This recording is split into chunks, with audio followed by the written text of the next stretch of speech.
Oke, jadi terima kasih buat kalian yang nyempetin buat klik video ini ya. Jadi kesempatan kali ini kenalin dulu, aku Lian dari Teknik Mesin ITB 2018 akan mencoba menjelaskan tentang krip kepada kalian. Nah, krip yang di sini itu bukan ngomongin krip lagunya Radiohead, bukan. Bukan juga ngomongin krip yang ada di Dota, tapi kita ngomongin krip yang terjadi pada fenomena yang terjadi pada material. Jadi sebelum kita masuk ke pokok bahasan nih, aku ingin kita coba bayangin, misalkan kita punya suatu pair yang sangat panjang nih, terus kita gantung. Nah, kita nggak kasih beban. Apa yang terjadi pada pair tersebut?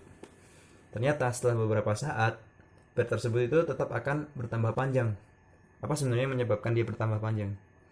Penyebabnya adalah karena pair tersebut partikel-partikel masanya itu kan berkontribusi terhadap beratnya.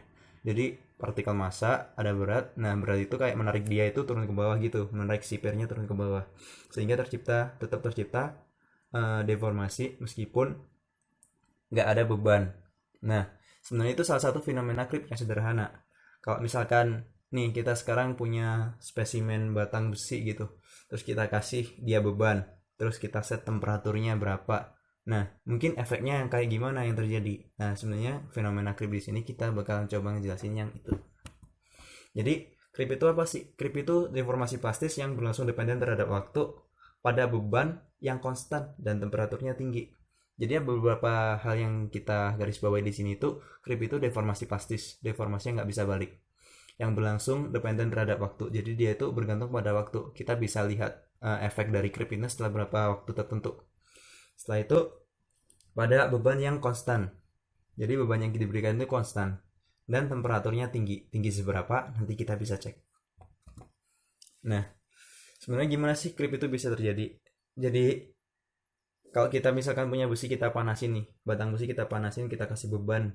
Nah, lama kelamaan dia itu bakal memanjang dan dia kok akan putus suatu saat. Nah, sebenarnya apa yang menyebabkan hal itu terjadi? Hal itu terjadi karena adanya dislocation climb. Nah, agak susah nih. Jadi creep kan terjadi pada saat temperatur tinggi. Jadi sebenarnya ketika kita punya suatu material itu, katakanlah material logam, kita nggak bisa menemukan suatu material yang benar-benar pure logam. Dan kita nggak bisa menemukan material yang benar-benar rigid, terdiri dari logam tertentu aja. Di situ pasti ada kekosongan-kekosongan. Nah, kekosongan ini pada dasarnya kekosongan ini yang membuat dia itu kayak terganggu gitu. Terganggu ketika dipanaskan, dia itu kayak terjadi yang disebut dengan dislokasi. Jadi kayak posisi-posisi dari partikelnya itu saling bertumbukan satu sama lain. Nah, sehingga terjadi deformasi tambahan. Nah, kan creep ini dipengaruhi oleh temperatur, waktu, dan besar beban. Hingga suatu saat ketika suatu waktu tertentu dia bakal mengalami stress rupture. Itu suatu titik ketika si material ini nggak bisa lagi untuk menahan dari beban yang dan temperatur yang panas itu tadi. Dia bakal putus gitu. Jadi secara umum kita bisa kategorikan si stress rupture ini menjadi dua, yaitu brittle dan ductile. Untuk getas dan untuk ulet. Kita bisa lihat dari creep rates-nya. Creep rates itu yang kayak gimana kita bisa lihat nanti.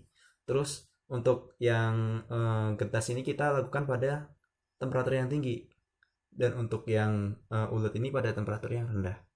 Terus ada necking yang terjadi. Necking yang terjadi kita bisa lihat kayak gimana. Sebenarnya necking itu kayak fenomena misalkan kita punya suatu material nih. Kita punya satu material terus kita uji tarik, kita tarik. Nah, suatu saat itu sebelum dia putus, dia itu akan membentuk necking. Necking itu kayak dia itu melengkung ke dalam gitu. Jadi cekung. Jadi kayak bentuknya gini. Nah, terus dari rupture time-nya kita juga bisa menentukan dia itu brittle atau ductile. Gitu. Lanjut. Nah, di sini nih, kapan creep dapat dikatakan terjadi? Jadi creep itu terjadi kan pada temperatur yang tinggi. Nah, tinggi itu seberapa? Tinggi itu sebenarnya 0,4 kali temperatur dari titik leburnya. Jadi kalau misalkan aku punya material dengan titik leburnya itu di 1000 Kelvin, berarti creep itu bakal terjadi kalau material itu aku panasin di 0,4 kali temperatur titik leburnya atau di 400 Kelvin kayak gitu. Sebenarnya apa sih yang terjadi di logam pada saat temperaturnya tinggi? Yang pertama itu kekuatannya bakal menurun. uh, Masuk ke yang kedua, kemungkinan dislokasinya itu semakin banyak. Jadi ketika dia itu kan kalau kita panasin kan berarti kan memuai agak merenggang gitu ya. Jadi dan atomnya itu bergetar dengan lebih cepat. Nah, di situ kemungkinan dislokasinya itu semakin besar. Dan yang ketiga itu terjadi rekristalisasi dan grain growth. Nah, creep sendiri itu terdiri dari 3 stage. Yang pertama itu deformasi awalnya. Deformasi awal ini terjadi ketika kita memberikan beban awal. Terus terjadi primary stage, yaitu creep rate-nya itu menurun seiring waktu. Jadi kecepatan creep-nya itu menurun. Di sini kita bisa lihat kan, di sini kan ada grafik creep strength lawan waktu. Nah, di sini tuh yang primary itu kita bisa lihat semakin lama dia itu kayak semakin landai. Terus dia akan masuk ke secondary. Nah, secondary stage ini creep rate-nya itu akan relatif konstan. Jadi di secondary ini kita bisa perkirakan ketika T-nya itu segini, dia itu bakal nambah regangannya seberapa dengan lebih akurat.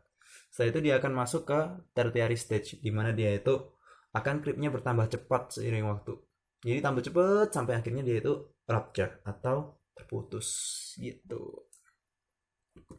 Nah, di sini efek temperatur dan tegangan pada creep. Tadi kan rupture creep itu dipengaruhi oleh temperatur dan tegangan. Kita bisa lihat ada 4 grafik nih di sini. Di mana T itu adalah temperatur dan sigma itu stresnya. Nah, kita bisa lihat buat itu hubungannya dari situ ya. T3 lebih besar dari T2 dan lebih besar dari T1. Begitu pula dengan sigmanya. Nah, kita bisa lihat ketika sigmanya itu sangat besar, kita pakai yang T3 atau sigma 3 di sini. Dia itu bakal mengalami waktu sampai dia rupture itu semakin cepat. Jadi ketika tegangannya makin gede nih, dia itu bakal lebih cepat putusnya. Kecil temperaturnya dan semakin kecil stresnya, dia itu bakal makin lambat buat mencapai ke rupture-nya. Buat steady state-nya juga semakin gede si temperatur dan tegangan yang kita pakai, maka steady state-nya itu yang bagian yang landai tadi yang creep rate-nya konstan, dia itu bakal berada dalam tempo yang lebih cepat juga. Nah, terus tiap-tiap temperatur dan tegangan ini dia juga akan mempengaruhi pada si waktu sampai dia rupture-nya. Kita bisa lihat di yang grafik ketiga ini ketika T-nya itu kurang dari 0,4, dia itu bakal landai, soalnya dia itu bakal datar gitu, soalnya dia nggak akan terjadi suatu creep mekanisme yang menyebabkan dia sampai ke rupture kayak gitu. Selanjutnya akan dilanjutkan oleh teman saya.